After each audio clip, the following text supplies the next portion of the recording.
Bueno, quiero saludarlos, dándoles una cordial bienvenida a todos a este nuevo programa donde habremos de estudiar un tema más. Así que sean bienvenidos todos y especialmente aquellos que desde lejos, desde otros países están conectados cada martes y viernes para compartir el mensaje de Dios. Y qué lindo es poder estar todos juntos como una gran familia, reunidos en estos 2 días para poder compartir temas que nos ayudan mucho en nuestra vida espiritual y cuánta necesidad hay de alimentar el espíritu, y qué mejor que a través de los mensajes que Dios tiene en su palabra. Hoy entonces vamos a hablar de la batalla, la gran batalla milenaria, el gran conflicto que lleva ya miles de años de historia, y qué es lo que la Biblia nos enseña acerca de un conflicto que no tiene que ver con armas humanas, ni con fuerzas humanas, ni con lugares físicos donde se desarrollen grandes guerras o batallas, sino con una batalla de tipo espiritual, una batalla en la que todos estamos comprometidos. Nadie puede escaparse de esta batalla. Todos estamos allí involucrados y vamos a ver de qué forma nosotros podemos salir victoriosos en esta gran batalla milenaria. Quiero saludar a Zoila, que está conectada ya, Giselle Lemes, bienvenidas, y bueno, iré saludando a los demás a medida que se conectan. Y comenzaremos con una palabra de oración, como siempre, para que Dios nos acompañe en este nuevo estudio. Vamos a orar. Querido Padre, gracias te damos porque nos das una nueva oportunidad para confrontarnos con tu palabra, ver qué hay allí para ayudarnos a entender este tema. Rogamos que nos acompañes, ilumines nuestras mentes al leer los pasajes que vamos a compartir, que bendigas a los que están conectándose y que podamos juntos fortalecernos espiritualmente, llenando nuestro corazón de esperanza, de optimismo, de pensamientos de victoria en este mundo donde tantas cosas malas están pasando, pero sabemos que tú estás al control de todas las cosas, especialmente de aquellos que se dejan guiar por ti. Lo pedimos y lo agradecemos en el nombre de Jesús. Amén. Bueno, eh, Daniel allí está conectado junto con Nora. Hola Daniel y Nora, un gusto de tenerlos aquí. Ruth Salazar desde Oaxaca, México. Qué lindo. Tenemos también personas del país vecino, México. En este caso, Ruth. Bienvenida Ruth. Nos da gusto de que esté aquí conectada en este programa. Bueno, el conflicto milenario. Recuerden que al final vamos a orar por los diferentes pedidos, motivos de gratitud que ustedes tengan también, lo pueden escribir allí. Tenemos que estar siempre agradecidos a Dios por tantas cosas buenas que Él nos da y que a veces pasan desapercibidas. Sin embargo, tenemos que estar atentos a todas las cosas buenas que hay en nuestra vida, que siempre superan ampliamente a las cosas malas. Hagan una lista alguna vez de lo que pasa en una semana en la vida de ustedes y verán que la lista de las cosas positivas siempre eh, es, eh, contiene bastante más motivos de gratitud por las cosas buenas que Dios nos da, en comparación con aquellas negativas, que de paso también las negativas ayudan a los hijos de Dios. Así que todo lo que proviene de Dios es bueno aún cuando tenemos que pasar por malas experiencias o situaciones en las cuales pensamos que Dios nos ha abandonado y sin embargo no es así. Bueno, vamos a entrar entonces al tema, el conflicto milenario. No cabe duda que vivimos en un mundo violento, lleno de temor, de eh, sucesos como el que estamos todavía atravesando, esta pandemia, que va creando en el ser humano mucha incertidumbre, temor, porque no podemos, al menos aquellos que desconocen la palabra de Dios, no pueden ver más allá. Ya lo he mencionado varias veces. En cambio, el cristiano tiene el privilegio de poder ver más allá, no viendo la solución de este problema, obviamente, porque solo Dios puede ver el futuro, sino que podemos vislumbrar un futuro brillante que no está lejos de nosotros y que la palabra de Dios lo anuncia con tanta claridad al mencionar Jesús, por ejemplo, en el famoso capítulo 24 de San Mateo, cuando él dice, cuando vean suceder estas cosas, sepan que mi venida está a las puertas. Ahora, ¿cuántos tienen esa esperanza? Hay mucha gente que sabe que de todos modos haga lo que hagan los seres humanos, los gobernantes y demás en este mundo, el fin vendrá. Estemos o no estemos preparados, el fin vendrá. Pero muchos prefieren no escuchar hablar de eso. Vez pasada, hablando con una persona sobre esto que está ocurriendo, como cumplimiento fiel a las profecías de Dios, eh, y mencionándole, bueno, lo que se viene, que si bien será un trago amargo, especialmente para los hijos de Dios, pero después vendrá lo dulce, que es la segunda venida de Cristo. Y esta persona me decía, mejor no hablemos de ese tema ahora, no hablemos de ese tema. Y yo le dije, mira, pero ¿qué? ¿Cómo no vamos a hablar de la gran esperanza que tenemos los cristianos? Es como cuando tú estás planeando un viaje a un lugar hermoso. En los días previos a ese viaje te la vas a pasar hablando de las maravillas que esperas encontrar en ese lugar a donde estás planeando ir de vacaciones. No puedes ocultar la alegría y anticipadamente ya estás hablando de lo que será pasar unos días en un lugar bonito. Pues cuando hablamos de la venida de Cristo no podemos tampoco ocultar eso y hablar de la patria celestial y de las maravillas del cielo y luego de la tierra nueva, el reino de Dios aquí. Pero hay gente que le tiene miedo a esto y saben que los cristianos pues no deben tener miedo, porque el temor es ausencia de fe, el temor es ausencia de tener una relación con ese Dios que quita del corazón humano el temor. Como dijo Jesús en Lucas 21:26, que antes de la venida de Él, los hombres estarían desfalleciendo por la expectación y el temor de las cosas que sobrevendrán sobre la tierra. Pero obviamente no está hablando ahí de cristianos consagrados y fieles a Dios, sino de los hombres en general, es decir, las personas en general que no conocen a Dios, obviamente van a vivir cada vez más con más temor por ignorar estas cosas o por conocerlas quizá, como mencioné al principio, pero prefieren que no le hablen del fin del mundo. Ahora, ¿cuándo sobreviene el temor? Sin duda, cuando las personas no saben hacia dónde van. Poner los ojos en el más allá, no teniendo información de la Biblia, con la Biblia, es imposible, porque ¿qué podemos ver? Pero al leer este libro hermoso, podemos ver que el futuro que nos espera es mucho más maravilloso de lo que nos imaginamos. Vamos a ver algunos aspectos de lo que dice el título del tema, la gran batalla milenaria. Y no vamos a hablar, como dije al principio también, de una batalla física, de una guerra nuclear, ni una guerra entre 2 o 3 países, no.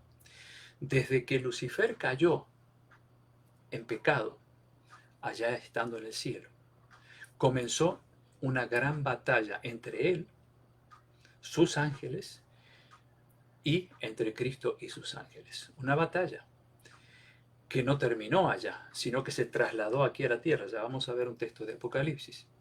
Y aquí en la tierra, él no se quedó cruzado de brazos. La batalla la continuó, utilizando, obviamente, al ser humano para poder lograr sus maléficos propósitos.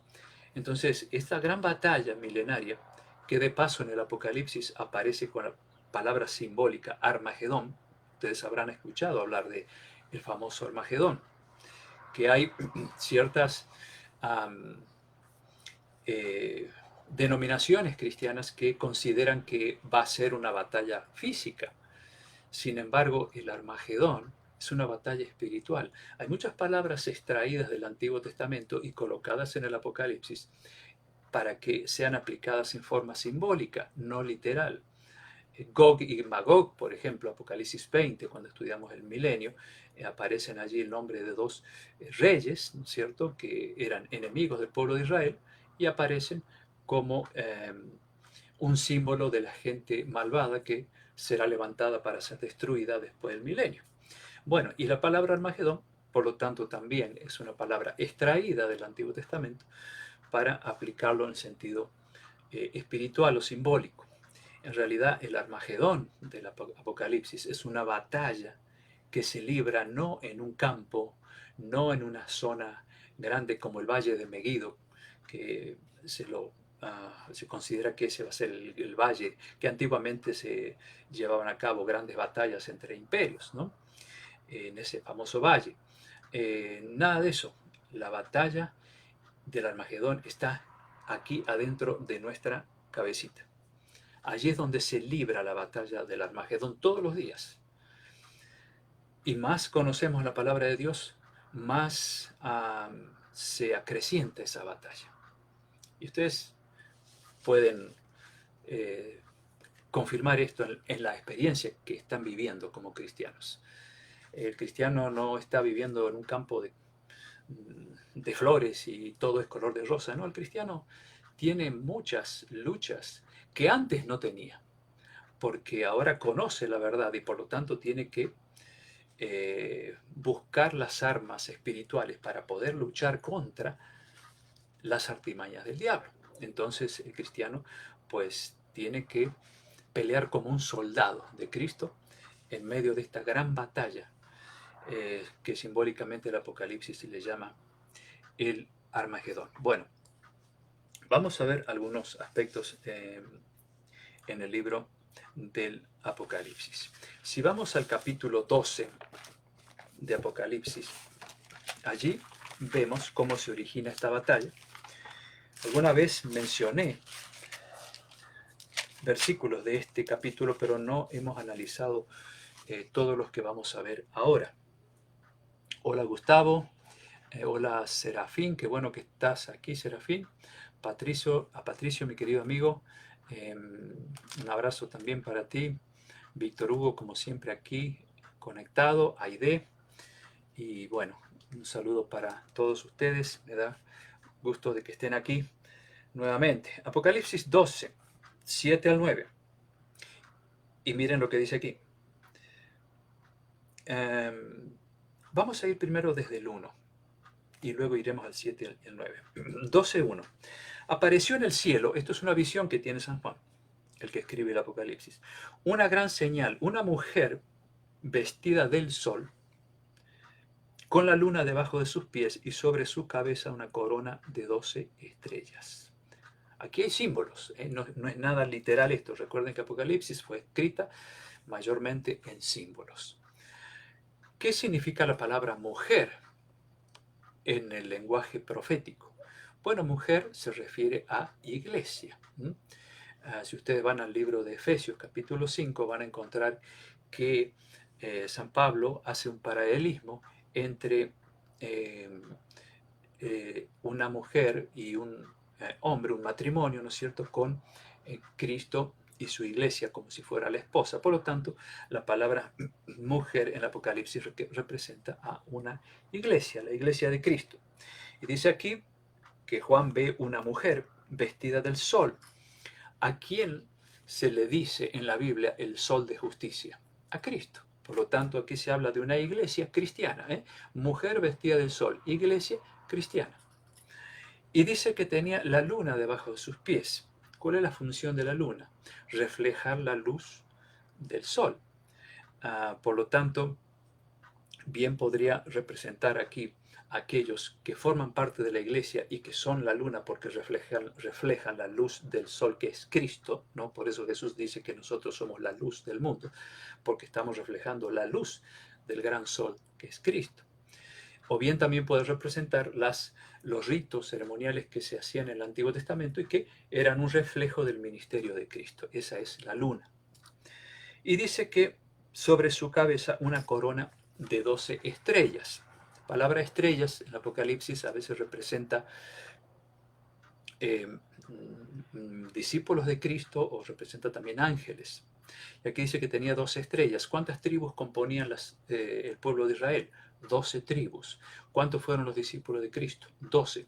Por lo tanto, aquí, si leyéramos este versículo traducido del lenguaje simbólico al lenguaje literal, lo podríamos leer de la siguiente manera. Apareció en el cielo una gran señal, una iglesia cristiana con sus seguidores que alumbran como la luna refleja la luz del sol, en este caso los cristianos, y sobre su cabeza una corona de 12 estrellas, es decir, una iglesia compuesta por 12 tribus en el Antiguo Testamento, las 12 tribus de Israel, y en el Nuevo Testamento los 12 apóstoles. Y como dije recién también, la luna puede representar las ceremonias y ritos que se hacían en el Antiguo Testamento y que eran un reflejo de Cristo, así como la luna refleja la luz del sol. Entonces dice el 2, y estando encinta, la mujer, o sea, la iglesia, clamaba con dolores de parto en la angustia del alumbramiento. Y dice en el 3, también apareció otra señal en el cielo, he aquí un gran dragón escarlata, que tenía 7 cabezas y 10 cuernos. Un día vamos a hablar de esos símbolos, ¿no? Cuernos y cabezas. Y en sus cabezas 7 diademas. ¿Quién es ese dragón? Bueno, anterior al capítulo 12, habla que al diablo se le pondría, entre otros nombres, el dragón, ¿no? El dragón, la serpiente antigua. Por lo tanto, el que aparece aquí en escena, para confrontar a la iglesia pura de Cristo, el diablo. Y dice el 4, su cola arrastraba la tercera parte de las estrellas del cielo. Estrellas dijimos que pueden ser también ángeles. Por lo tanto, aquí se refiere a ángeles que el diablo engañó. ¿Qué cantidad? La tercera parte, casi la mitad de los ángeles que Dios tiene. Dice que su cola arrastraba la tercera parte de las estrellas del cielo. Una vez expliqué esto, y a veces los que pintan al diablo todo color rojo, con un tridente en la mano y una cola, ¿no?, que termina en punta, y unos cuernos. En realidad, los artistas que pintan al diablo de esa manera sacan de este versículo una guía para poder representarlo tal como Juan lo ve en visión, pero esto es un símbolo. Y la cola no es literal porque los ángeles no tienen cola, han sido hechos a imagen de Dios. Esa cola, si ustedes van a Isaías, capítulo 9, versículo 15, allí dice que la cola representa la mentira. Por lo tanto, esa cola, a la luz de lo que el profeta Isaías dice, por eso para entender los símbolos del Apocalipsis hay que pasearse por muchos otros libros de la Biblia. Isaías dice que la cola es la mentira, Isaías 9:15, ¿no? Por lo tanto, lo que aquí dice simbólicamente, la mentira de este dragón arrastraba la tercera parte de los ángeles del cielo. ¿A dónde arrojó esos ángeles? Aquí a la tierra. ¿Y qué hace el dragón? Se paró frente a la mujer, o sea, frente a la iglesia de Cristo, que estaba para dar a luz, o sea, de allí vendría, ¿no?, la descendencia y el nacimiento de Jesús, a fin de devorar a su hijo tan pronto como naciese. Ustedes saben lo que pasó a través de Herodes, cómo se quiso destruir al Hijo de Dios después que nació, cuando en realidad Dios lo estaba protegiendo, y José y María fueron avisados de esto para que Herodes no saliera con la suya. Bueno, y dice el 5, ella dio a luz un hijo varón que regirá con vara de hierro a todas las naciones, y su hijo fue arrebatado para Dios y para su trono. Y aquí dice en el versículo 6, para aquellos que creen que el capítulo 12, versículo 1, que habla de la mujer, ¿no es cierto?, y tiene la luna debajo de sus pies, muchos creen que es una persona, como María, por ejemplo. No podría ser, porque el versículo 7 no, el versículo 6 dice que la mujer huyó al desierto, donde tiene lugar preparado por Dios, para que allí la sustenten por 1260 días. Y ustedes dicen, ¿y esto qué es? Bueno, los días proféticos un día profético es un año. Por lo tanto, 1260 días son 1260 años. Ningún ser humano vivió esa cantidad de años. Por lo tanto, no podía referirse aquí San Juan a María, sino simbólicamente a la iglesia de Cristo, que fue perseguida. La historia lo revela claramente, que durante 1260 años esta iglesia pura de Cristo fue perseguida. ¿Desde qué año? Año 538 después de Cristo, cuando el emperador Justiniano, junto con la iglesia en ese entonces, firman un contrato donde se pedía que se persiguiera a aquellos que no estuviesen de acuerdo con las enseñanzas de la Iglesia Popular. 538. ¿Cuándo termina esa gran persecución? En el año 1798, en plena Revolución Francesa. Cuenten del año 538 a 1798 y encontrarán exactamente que son 1260 años, que la Biblia lo presenta como días, ¿no?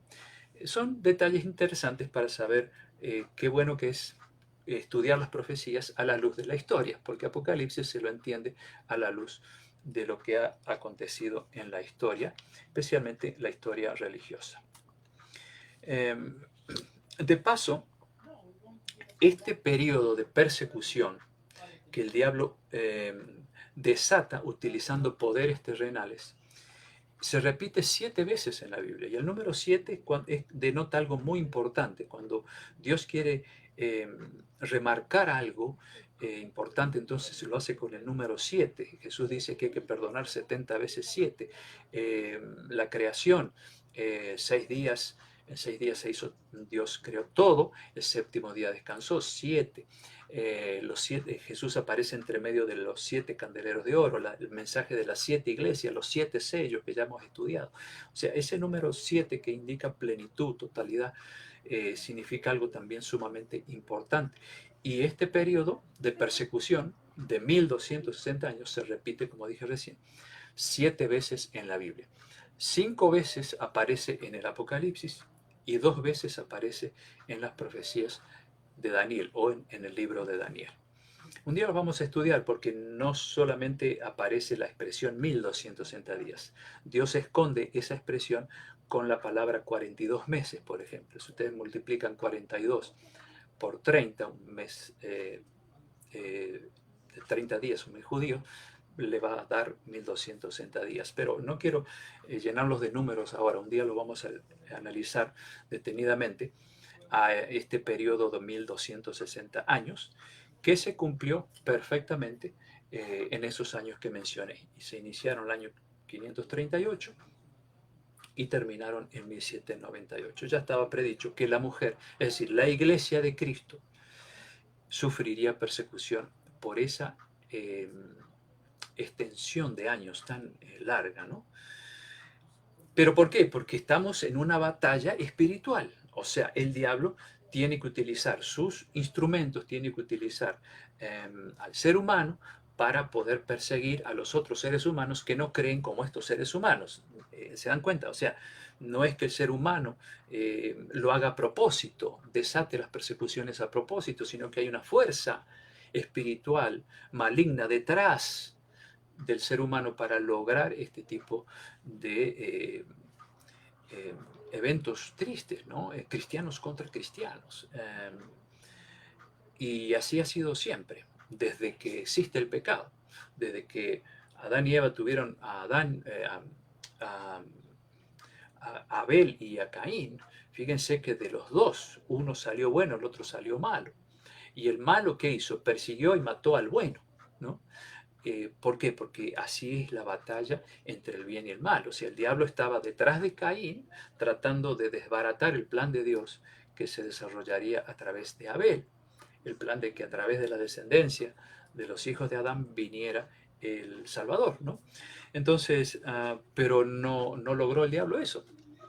Eh, pero sí hubo una muerte. El primer eh, ser humano que muere por culpa de un hermano, ¿no es cierto?, que no pensaba lo mismo que él. Entonces, allí se produce ese asesinato. Um, por celos y por envidia y cuanta otra cosa, porque Dios le había pedido a ellos que les presentara una ofrenda. Y Caín dijo, bueno, yo tengo lo mejor de mis hortalizas, porque él era especialista en lo que era sembrar y cosechar y eso, ¿no? Era un agricultor. Le presentó lo mejor que él tenía sobre un altar. Y Caín trajo un corderito que hizo Dios con la ofrenda que le entregó Caín. Se la quemó. Y dijo, yo no pedí eso, por más delicioso que sea lo que me has presentado, pero yo no pedí eso. La ofrenda que yo pedí es la que Abel me ha entregado, el cordero. ¿Qué representaba el cordero? Es símbolo de Jesús, que vendría miles de años después. Entonces, al entregar un sacrificio así, como un cordero, Abel estaba demostrando su amor por aquel que lo salvaría al morir en una cruz miles de años después. Entonces él estaba aceptando a su Salvador simbólicamente a través del Cordero, cosa que Caín no hizo. Hoy día muchos seres humanos, muchos cristianos, le ofrecen a Dios algo que él nunca pidió. Pónganse a pensar. Dios dice, yo quiero esto. Y muchos cristianos dicen, no, pero yo le voy a dar esto, igual se va a conformar total. Lo importante es hacerlo con amor. La experiencia de Caín y Abel se sigue repitiendo. Y es una batalla espiritual, como ya sabemos, que también nos involucra a nosotros. En el capítulo 12 entonces estábamos, dice, después del versículo 6, donde habla de la persecución por 1260 años, en el 7, Juan sigue diciendo, después hubo una gran batalla en el cielo, Miguel y sus ángeles luchaban contra el dragón y luchaban el dragón y sus ángeles. Pero no prevalecieron y se halló ya lugar para ellos en el cielo. Y fue lanzado fuera el gran dragón, la serpiente antigua que se llama Diablo y Satanás, el cual engaña al mundo entero, fue arrojado a la tierra y sus ángeles fueron arrojados con él. Entonces, hubo una batalla entre Miguel. Miguel quiere decir quién es igual a Dios. Jesús, obviamente. Micael, de ahí viene la palabra Miguel, que quiere decir el que es igual a Dios o quién es igual a Dios. Cristo. Por lo tanto, Cristo y sus ángeles luchaban con el dragón y sus ángeles. No sabemos qué tipo de lucha era. Lo cierto es que este ángel caído, el dragón, diablo, Satanás, fue arrojado a la tierra junto con esa tercera parte de ángeles malignos, convertidos en malignos por causa de las mentiras que el diablo fue utilizando para que siguieran el plan de él y no el plan de Dios. Y estando aquí, para poder desarrollar más detenidamente la batalla, dice en el 10, entonces oí una gran voz en el cielo que decía, ahora ha venido la salvación, el poder y el reino de nuestro Dios, y la autoridad de su Cristo, porque ha sido lanzado fuera el acusador de nuestros hermanos, o sea, el diablo, el que los acusaba delante de nuestro Dios día y noche. Y ellos, hablando de los fieles cristianos, le han vencido al diablo por medio de la sangre del cordero y de la palabra del testimonio de ellos, y menospreciaron sus vidas hasta la muerte. Aquí tenemos a cristianos involucrados en esta gran batalla, donde tuvieron que pelear con armas espirituales. Por ejemplo, allí dice con la sangre del cordero, o sea, quiere decir el poder de Cristo. Y en segundo lugar, por la palabra del testimonio de ellos, es decir, la palabra de Dios. Entonces tenían que luchar con la verdad para combatir el error, pero eso les costó a muchos su vida. Por eso habla de los mártires de Jesús. Y dice el versículo 12, por lo cual, alégrense cielos y los que moran en ellos, ay de los moradores de la tierra y del mar, porque el diablo ha descendido a ustedes con gran ira, sabiendo que le queda poco tiempo. Y desde que Cristo lo vence a Satanás en la cruz del Calvario, entonces el diablo concentra toda su atención aquí en esta tierra con todos sus demonios. Y él es el líder y es él el que está continuamente trazando planes, estrategias para llevar al ser humano a la perdición.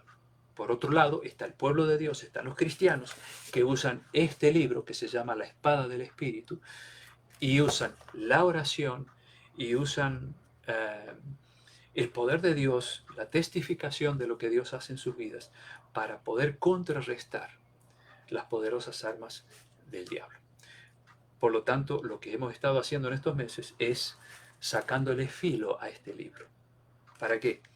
Precisamente para que sepamos cómo pelear en esta gran batalla milenaria contra las artimañas de Satanás. ¿Se acuerdan de aquel texto que una vez mencioné? Está en Efesios 6, 12 al 18, donde San Pablo le dice a los cristianos que están en esta batalla: protéjanse con toda la armadura que Dios les ha dado, para que puedan estar firmes contra los engaños del diablo. Porque no estamos luchando contra poderes humanos, no es batalla física, sino contra fuerzas malignas del cielo, las cuales tienen mando, autoridad y dominio sobre el mundo de tinieblas que nos rodea. Por eso tomen toda la armadura de Dios que se les ha dado, para que puedan resistir en el día malo y después de estar bien preparados, estar firmes. Tomen entonces el escudo de la fe con el cual puedan ser librados de las flechas encendidas del maligno. Miren la forma en que describe San Pablo la armadura del cristiano. Que la salvación sea el casco que proteja sus cabezas y que la palabra de Dios sea la espada del Espíritu, por eso la mencioné recién. No dejen ustedes, dice San Pablo, de orar. Esa es otra arma poderosa contra las artimañas del diablo. Rueguen y pidan a Dios siempre, manténganse alerta, sin desanimarse. Efesios 6, 12 al 18. Como dijo Pablo también en Efesios 3:10, un poco antes, que nuestra lucha es contra principados y potestades en los lugares celestiales. Segunda de Corintios 10:4. Allí San Pablo menciona también algo más. Las armas que usamos no son carnales, eso, no son las armas del mundo, no es la política, no es la filosofía, ni nada de eso. Las armas carnales no son las que usamos los cristianos, sino que las armas nuestras son poder de Dios con la capacidad, de destruir fortalezas. Todo pensamiento humano lo sometemos a Cristo. Esa es la forma en que el cristiano pelea, es decir, con la palabra de Dios, con la verdad de Dios, porque el diablo lo que quiere hacer es mezclar la verdad con el error para que aquellos que no conocen la palabra de Dios puedan morder el anzuelo y creer una mentira sin darse cuenta de que no está pasando eso en ellos, sino que consideran esas mentiras como verdades. Y ya hemos estudiado unas cuantas verdades bíblicas que no son aceptadas por muchos cristianos. Al contrario, aceptan esas enseñanzas como verdaderas, pero no tienen fundamento bíblico. Génesis 3.1, vamos a remontarnos un poco al origen de esta gran batalla espiritual. En Génesis capítulo 3, versículo 1, habla de los orígenes de esa batalla aquí en la tierra, porque en realidad se originó en el cielo, pero se trasladó aquí a la tierra porque el diablo fue expulsado aquí, porque precisamente tenía que ver con la creación del ser humano en esta tierra. Por eso Dios lo envía aquí para que el ser humano contemple cuáles son las estrategias que él usa y por otro lado contemple cuál es la estrategia que Dios utiliza para vencer al maligno. Y como Dios le ha dado al ser humano el libre albedrío, que es un gran privilegio, entonces él tiene que dejar que el ser humano analice una estrategia, analice la otra estrategia y a través de la palabra de Dios vaya aprendiendo de qué forma puede vencer al enemigo y sus artimañas. Génesis 3.1. Aquí comienza la historia de la caída de Adán y Eva. Pero la serpiente era astuta más que todos los animales del campo que Jehová Dios había hecho, la cual dijo a la mujer: con que Dios os ha dicho, no comáis de todo árbol del huerto. Ahí empieza la batalla del Armagedón simbólico aquí en la tierra. ¿Cómo se aparece el diablo? A través de una serpiente. Pero no la serpiente como la conocemos ahora. Ni siquiera aquí me está hablando de una culebra o de un animal feo como es una víbora. Porque más adelante es cuando Dios convierte a este animal, serpiente, en una víbora. Te arrastrarás y comerás del polvo de la tierra. Eso después que hizo caer a Adán y Eva en el pecado, no antes. ¿Qué era la serpiente? Era el animal más hermoso del jardín. El diablo no va a ser tonto, no va a elegir un animal poco atractivo. El profeta Isaías habla de la víbora que vuela y muchos creen, y con bastante razón, de que este era un ave en un principio, de muchos colores hermosos. Y a través de esa ave, llamada serpiente, que luego fue transformada en lo que conocemos ahora como víbora, utilizó el diablo para ¿qué? Para hablarle con dulzura, ¿no es cierto? Con una manera de cautivar la atención muy especial. Y Eva, al ver ese animalito que le hablaba tan bonito, empezó a mantener un diálogo. Y ahí está el problema. Cada vez que nosotros dialogamos con el pecado, a la larga, ¿saben quién pierde? Nosotros. El diálogo que Eva tuvo con la serpiente la llevó al pecado. Por eso no hay que dialogar con el diablo. Cuando vienen pensamientos de hacer algo malo, o cuando alguien te induce a hacer algo malo, no hables de eso, no te metas, no le sigas la conversación, apártate porque de seguro vas a perder. El diablo utilizó el dialoguito y la empezó a hacer pensar a Eva. Así que Dios les dijo, no coman de todo árbol. Y entonces Eva, cautivada, ¿no es cierto?, por ese animalito y por esa linda voz, le respondió diciendo esto: del fruto de los árboles del huerto podemos comer, pero el fruto del árbol que está en medio del huerto, dijo Dios, no coman de él, no lo toquen, para que ustedes no mueran. Y aquí viene la artimaña del diablo. Entonces la serpiente dijo a la mujer, no, eso de que van a morir no es así, ustedes no van a morir. Génesis 3, versículo 3. Fíjese de qué manera empieza esta estrategia. El diablo siempre aparece disfrazado, se esconde, finge, disimula, aparenta ser lo que no es y utiliza una forma muy persuasiva para lograr su propósito. Y aquí la empieza a poner en duda a Eva acerca de lo que Dios le había dicho. Allí dice, en la primera pregunta que le hace a Eva, con que Dios les ha dicho no coman de todo árbol, miren, en ningún momento Dios le dijo a Adán y Eva no coman de todo árbol. Ese todo se lo agregó el diablo. ¿Por qué le agregó todo? Empezó a deformar la palabra de Dios como muchos hoy la deforman. Ya él es especialista en deformar la palabra de Dios.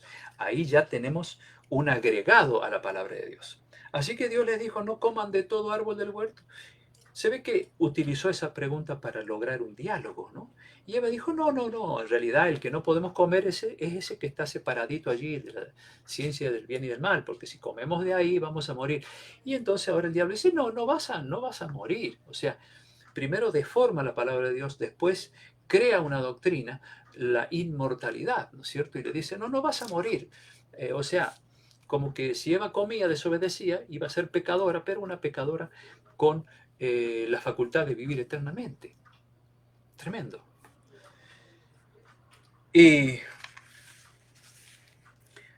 en realidad, el diablo, amigos, es religioso, se conoce bien la palabra de Dios, mucho mejor que nosotros. La tuerce, la cambia, la exagera.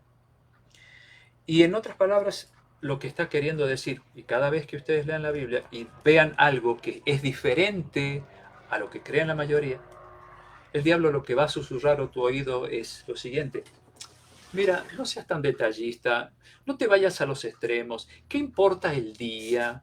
No importa si es sábado, si es domingo, de todas maneras tú lo adoras a Dios. Pero yo les pregunto, amigos, ¿quién es el que toma la decisión de considerar qué es correcto y qué no es correcto? A Caín se le dijo, yo quiero una ofrenda, no quiero verduras y frutas. ¿Pero qué le ofreció Caín?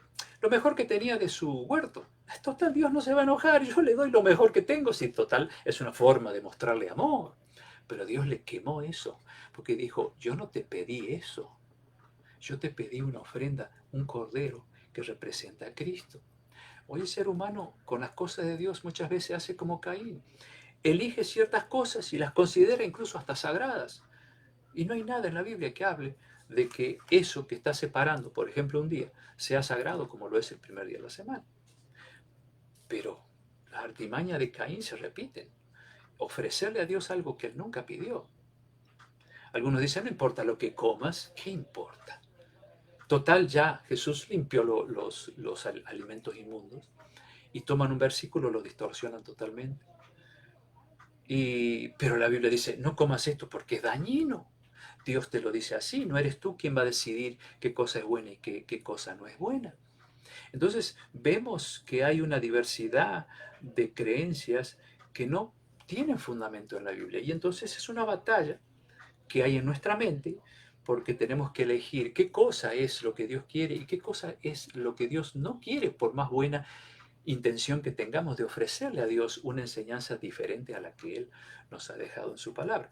Les pregunto, cuando Dios le dijo a nuestros primeros padres, de todo árbol pueden comer, menos el de la ciencia del bien y del mal, ¿quién separó ese árbol? ¿Dios o Adán y Eva? Ustedes ya tienen la respuesta.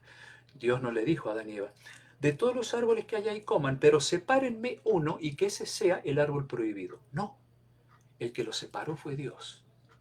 Dios también separó un día en la semana. Dios bendijo y santificó ese día.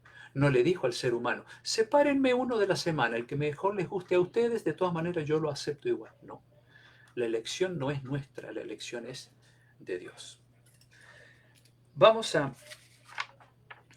ver de qué forma esta estrategia que utilizó el enemigo desde el principio se sigue desarrollando en nuestra época. En realidad, cuando está en juego el fruto prohibido, no tenía que ver tanto con la desobediencia a Dios de comerlo, ¿no? Que es lo que hizo Eva, sino el tema adoración. ¿A quién le vas a rendir culto? Cuando Eva tomó del fruto prohibido, en realidad le estaba diciendo, estoy de acuerdo contigo, serpiente, y no estoy de acuerdo con Dios, porque aparentemente Dios dijo así, pero como tú dices, serpiente, no hay que tomarla tan así exageradamente a esta cosa. Porque el diablo eso es lo que le susurraba a Eva.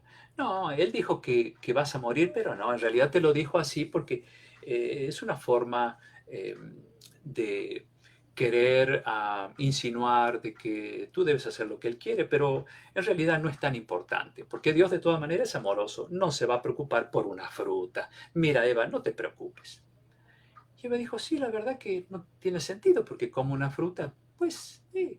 Y así entró la tentación, y que luego se trasladó a Adán, quien comió de esa fruta, estando consciente de que eso era realmente malo, pero amaba tanto a su querida Eva que él cometió suicidio por ese amor, ¿no? Cuando en realidad si él hubiese permanecido fiel a Dios y hubiese dicho, no, no, yo no voy a hacer lo que hizo mi esposa, Dios le pudiera haber provisto de otra mujer, no sabemos. Pero lo cierto es que ambos cayeron en el mismo pecado. Y bueno, hasta el día de hoy esa batalla sigue en nuestra mente. ¿A quién obedeceremos? ¿A Dios o al ser humano?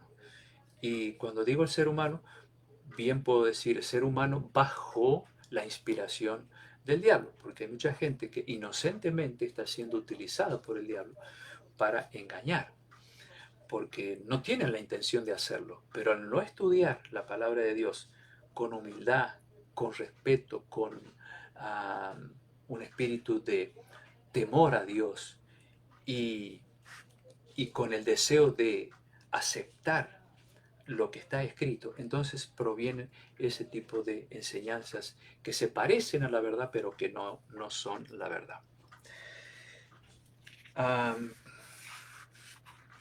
No importa, hoy día el diablo susurra al oído de la gente, no importa que un hombre se case con otro hombre. ¿Cuál es el problema? Mientras haya amor, pero ¿cuál es el problema? Y cuidado, no hables en contra de esa gente. No, no tenemos que hablar en contra de ellos. Más bien tenemos que hablar en contra del error que están cometiendo. Porque ellos son hijos de Dios. Jesús dio su vida por un hombre casado con un hombre o una mujer casada con una mujer. También Jesús dio su vida por ellas. Nosotros, los cristianos, amamos a los pecadores, pero no podemos aprobar el pecado que cometen. Entonces, con amor hay que hablarles a esas personas y decirle, Cristo te ama, Cristo quiere perdonarte, quiere cambiar tu mente, quiere que dejes esa vida que Él no aprueba. Pero el ser humano le discute a Dios y dicen, y hasta tuercen algunos textos de la Biblia diciendo, no, en realidad Dios no condena esta práctica. En realidad, quienes están hablando en contra de esto nos están juzgando. Y no es juicio, es simplemente presentar la palabra de Dios como un testimonio de lo que es verdad. Pero el mundo se va llenando de prácticas pecaminosas que el ser humano procura justificar, adornando ese pecado de una manera y de otra y de otra y de otra, con ciertas maneras filosóficas de decir las cosas, así como lo hizo el diablo desde el principio, para que a la larga esos engaños vayan entrando en nuestra mente y al final eso que antes era malo ahora sea considerado como bueno.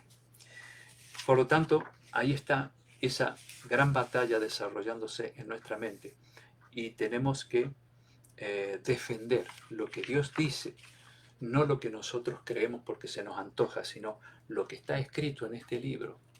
¿Para qué? Para el testimonio, un testimonio de amor a los seres humanos, para que se aparten de aquello que Dios no aprueba. Miren, el diablo también le dijo a Eva, serán abiertos los ojos de ustedes cuando coman del fruto prohibido. Y serán, y aquí está la gran tentación, serán como Dios, sabiendo el bien y el mal. En otras palabras, el diablo le susurra a Eva, mira, tú puedes ahora definir qué es malo y qué es bueno. Si tú comes del fruto prohibido, pues vas a ser como Dios porque conocerás el bien y el mal. Tendrás la facultad entonces de decidir qué cosa es buena y qué cosa es mala. Les pregunto, ¿no hace hoy el ser humano eso? ¿Quién es el que define qué es correcto y qué no es correcto? Dios es el único. Y ahí estaba en esa gran batalla Eva. Tú puedes decir qué es verdad y qué es error, aún utilizando la Biblia.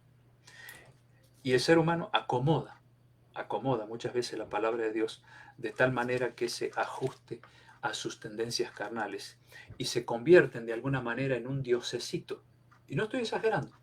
Cuando Adán y Eva fueron tentados por el diablo para llegar a ser como Dios, porque si comían del fruto, pues ellos podían ser como Dios, así le dijo el diablo. Hoy el ser humano hace lo mismo, se convierte en un diosecito y aparecen ciertas filosofías humanas que dicen, busca tu interior, saca ese poder que tienes adentro y haz reflexión y meditación, busca eso que está allí oculto, conéctate con el poder del universo. ¿Y dónde está Dios? ¿Se dan cuenta cómo el ser humano se está convirtiendo en un diosecito? Está compitiendo con él. Está diciendo, yo puedo encontrar la solución a mis problemas, yo puedo tener fuerza para vencer, yo. Y Jesús dijo, separados de mí, ustedes no pueden hacer nada. Pero el ser humano se considera diosecito y surgen filosofías orientales y de aquí y de allá. ¿Para qué? En busca del yo interior. Ese yo interior está manchado por el pecado, amigos. No sirve el yo interior. Es el poder de Cristo en nuestro interior lo que va a capacitarnos para vencer las artimañas del diablo. Solos jamás, por más fuerza interior que queramos cultivar. Proverbios 14:12. Salomón dijo allí, hay camino que al hombre le parece correcto, pero su fin es camino de muerte. En el capítulo 16 de Proverbios, versículos 2 y 3. Al hombre le parece bueno todo lo que hace, pero el Señor es quien juzga las intenciones. Encomienda al Señor tus actos y tus planes se realizarán. Es decir, todo lo que tú quieres lograr, toda esa fuerza de voluntad que no tienes para vencer, tus vicios, tus malos hábitos, tus malas costumbres, tus malas prácticas, todo eso no te lo busques aquí en tu interior. Busca la fuerza que viene de arriba y que quiere entrar a tu corazón. Una vez que esa fuerza poderosa de Dios se implante en tu vida, entonces serás más que vencedor, como dice San Pablo en el libro de Romanos capítulo 8. Vas a ser más que vencedor. No seas sabio, dice Salomón, en tu propia opinión. Teme al Señor y apártate del mal. El temor a Dios, el temor reverente, no el temor del miedo. Ojo, el temor del cual habla la palabra de Dios es el temor de reverencia a mi Padre Celestial. Miren, leía en una estadística que dice lo siguiente. En los países latinos, el 99% de la población asevera creer en Dios, pero apenas el 59% ha leído alguna vez algún pasaje de la Biblia. Y menos del 40% asiste regularmente a la iglesia. El 3% de los que se confiesan ser creyentes son en realidad practicantes. Es alarmante, ¿no? O sea, el 99% de la población hispana cree en Dios, pero apenas el 59% ha leído alguna vez algún pasaje de la Biblia. Yo les pregunto, con esa gran falla, ¿puede un cristiano vencer al diablo si no conoce bien este libro? El diablo se conoce la Biblia del Génesis hasta el Apocalipsis. Es un ángel muy inteligente, poderoso. Así lo dice la Biblia, Ezequiel 28 lo dice.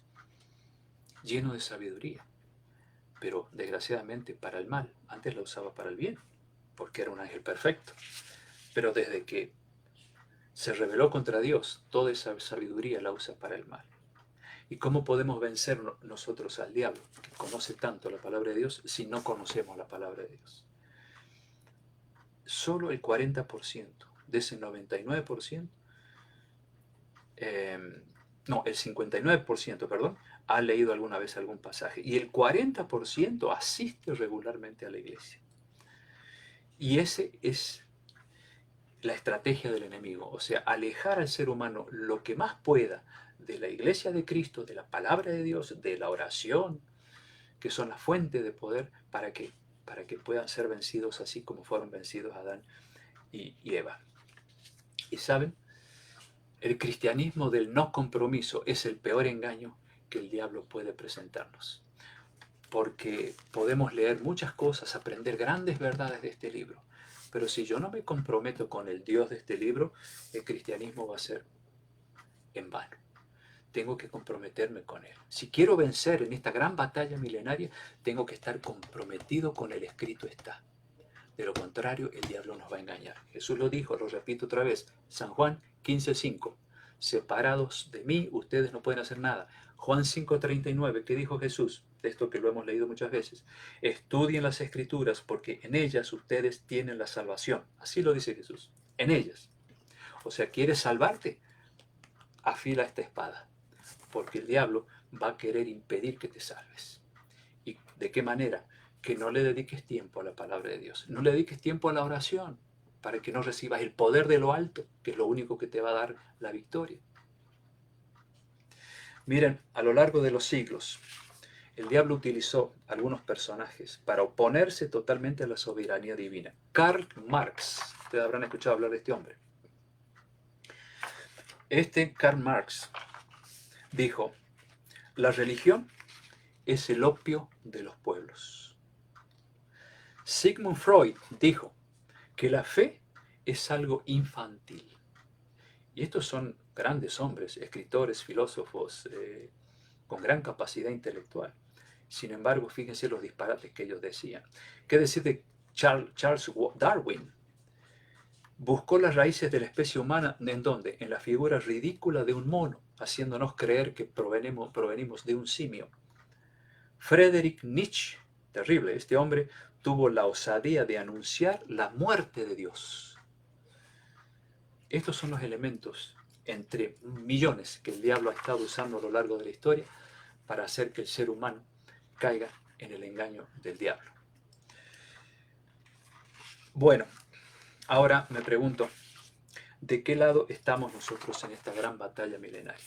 Cada uno tiene una respuesta seguramente en su conciencia. ¿Estamos del lado de Dios o estamos del lado del enemigo? Yo quiero decirles a ustedes que creo firmemente que todos los que están siguiendo estos temas están del lado de Dios, si no, no estarían aquí. Y porque nos interesa escuchar la palabra de Dios. Yo veo amigos que me dicen allí, no nos perdemos ningún tema. Y no porque yo hable lindo, también tengo errores, tengo limitaciones. Y le pido mucho a Dios antes de exponer un tema que me dé sabiduría y que sea Él el que hable a través mío, porque yo puedo equivocarme. Y un error puede ser fatal para los que me escuchan.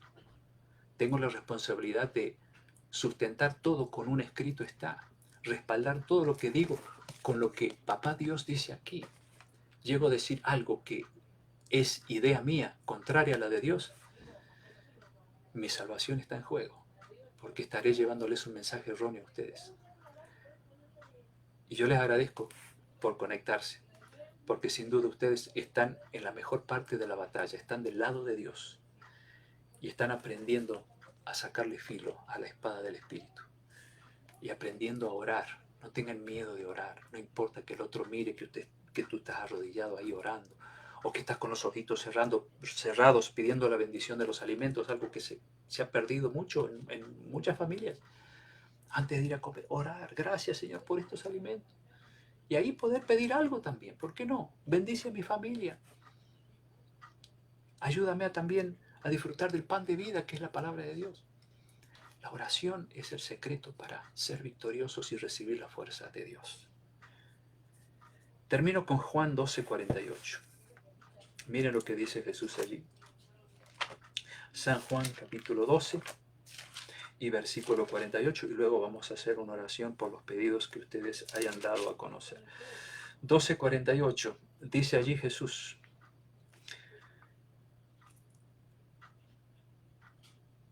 el que me rechaza y no recibe mis palabras, tiene quien le juzgue.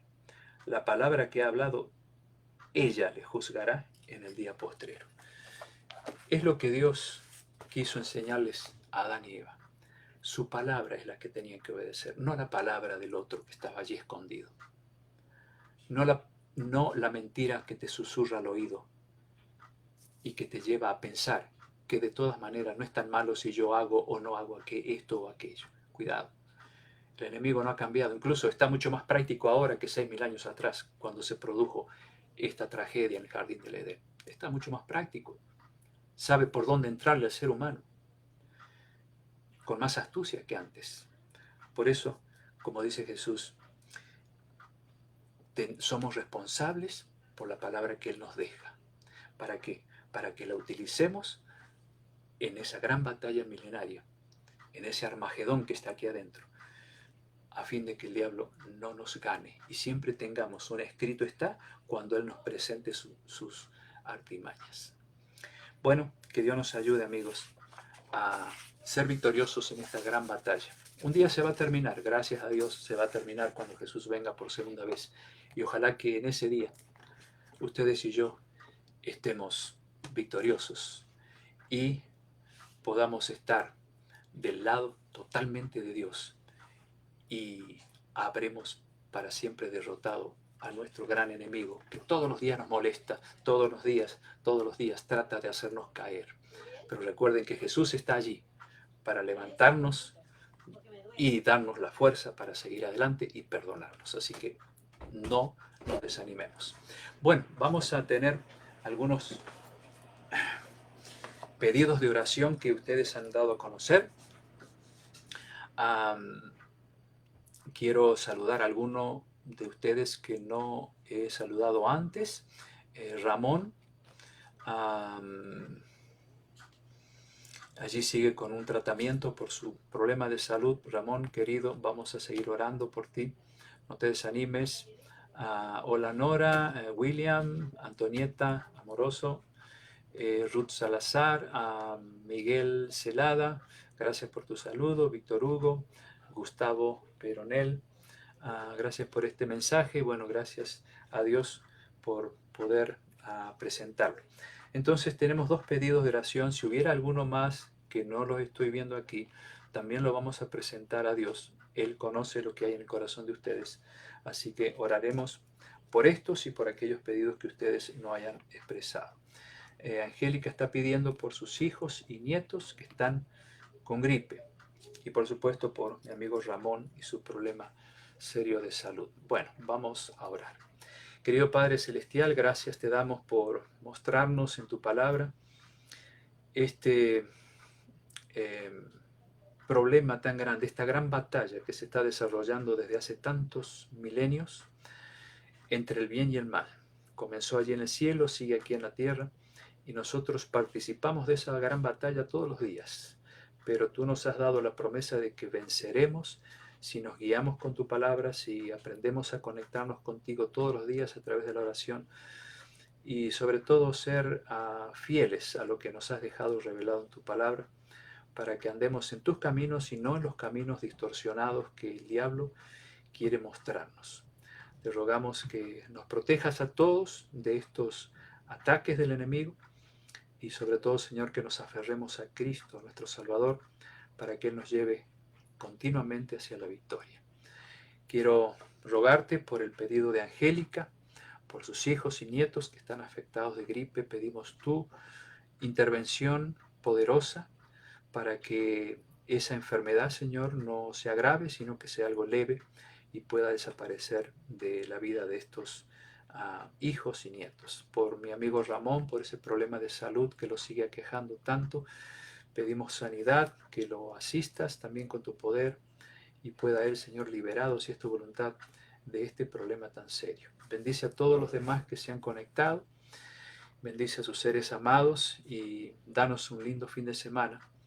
Ayúdanos a seguir sintiendo el deseo de conocerte más y mejor para ser personas libres y deseosas, Señor, de triunfar en nuestra gran batalla de todos los días entre el bien y el mal, entre la verdad y el error.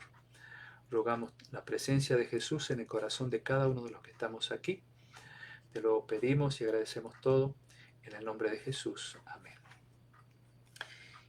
Y un asunto que recordé mientras estaba orando es que doy gracias a Dios porque hoy cumple años mi hija, la mayor, está cumpliendo 37 años y doy gracias a Dios por estar celebrando en este día un aniversario más. Bueno, les deseo a todos entonces un lindo fin de semana, que Dios los bendiga.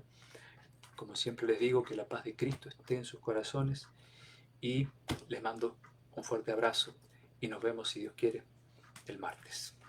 Hasta pronto.